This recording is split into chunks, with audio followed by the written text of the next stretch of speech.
আসসালামু আলাইকুম। কবিটেক বাংলার পক্ষ থেকে সবাইকে স্বাগতম। শিক্ষার্থী, আশা করি তোমরা প্রত্যেকেই ভালো আছো, সুস্থ আছো এবং কবিটেক বাংলার সাথে আছো। একটি বিষয় তোমাদের মাঝে আলোচনা করার চেষ্টা করছি, সেটি হচ্ছে তোমরা বোর্ড চ্যালেঞ্জ করবা কিভাবে। তার মানে যে 24 সালের আমাদের পরীক্ষা আসতেছে, 24 সালের রেজাল্ট আগামী 12ই মে, আগামী পরশুদিন দেওয়া হবে। তো সেই পরশুদিন পরীক্ষা দেওয়া হলে মানে যদি রেজাল্ট, দোয়া করি তোমাদের রেজাল্ট যেন কোনো স্টুডেন্টের রেজাল্ট খারাপ না হয়। তারপরেও নিয়তির পরিহাস, রেজাল্ট দু একজনের খারাপ হবেই। তো যাদের রেজাল্ট খারাপ হবে তারা তোমরা কিভাবে বোর্ড চ্যালেঞ্জ করবা সেটা নিয়ে একটু আগে আলোচনা করছি, যেন তোমরা একটু ধারণা পেতে পারো। এছাড়া রেজাল্ট দেওয়ার পরেও এটা নিয়ে আরেকটা আলোচনা করব, তখন সরাসরি দেখিয়ে দিব কিভাবে করতে হয়। দেখো, বোর্ড চ্যালেঞ্জ কেন করতে হয়? বোর্ড চ্যালেঞ্জ করলে রেজাল্ট আসার সম্ভাবনা থাকে। যদি তোমার ভেতরে নাম্বার গুনতে উল্টোপাল্টা হয় বা কোনো মিস্টেক হয় বোর্ড কর্তৃক, তাহলে সেই রেজাল্টটা চলে আসে।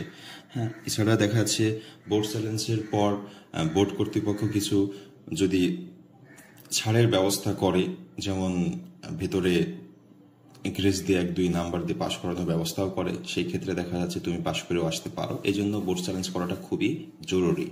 শিক্ষার্থীবৃন্দ, বোর্ড চ্যালেঞ্জ করতে হলে এটি টেলিটক সিম লাগে, আর কিছুই লাগে না, নেট লাগে না, কিছুই লাগে না।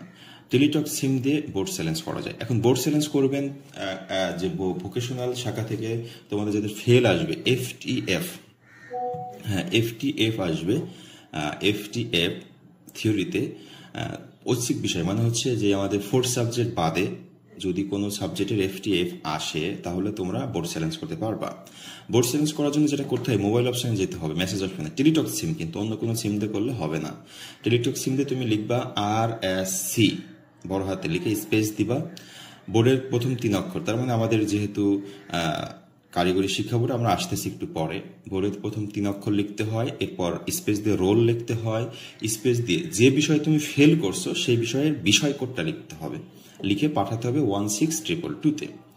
আচ্ছা, আমি যদি একটা উদাহরণের মাধ্যমে একটু দেখিয়ে দিই যে আমাদের কারিগরি রোল নাম্বার যদি 12, 34, 56 হয় এবং বিষয় কোড এরকম হলো 19, 16 বা যে কোনো একটা বিষয় কোড হইতেই পারে, সেক্ষেত্রে আমরা মোবাইলে মেসেজ অপশনে যাব, যে লিখবো হচ্ছে RSC space tech, TEC space roll number space বিষয় কোড, লিখে পাঠিয়ে দিব এই নাম্বারে। এটা পাঠিয়ে দেওয়ার পরে সাথে সাথে একটা SMS আমাদের মোবাইলে চলে আসবে। ফিরতি SMS এর মাধ্যমে কত টাকা লাগবে, কেটে নেওয়া হবে, সেটা তোমাকে জানাই দিবে। তুমি যদি রাজি থাকো তাহলে তোমাকে আবার মেসেজ অপশনে যেতে হবে, যে লিখতে হবে RSC space yes space contact number দিয়ে তোমাকে পাঠিয়ে দিতে হবে। ওকে, এই 16222 এই নাম্বারে। এখন দেখো, যদি কেউ একের অধিক সাবজেক্টে ফেল করে বসো, সেই ক্ষেত্রে তোমার কি করতে হবে, একবারেই সব কটা যে কটা সাবজেক্টে তুমি ফেল করবা সেই কটা বিষয়ে একবারেই তুমি SMS করতে পারবা। কিভাবে লিখবা?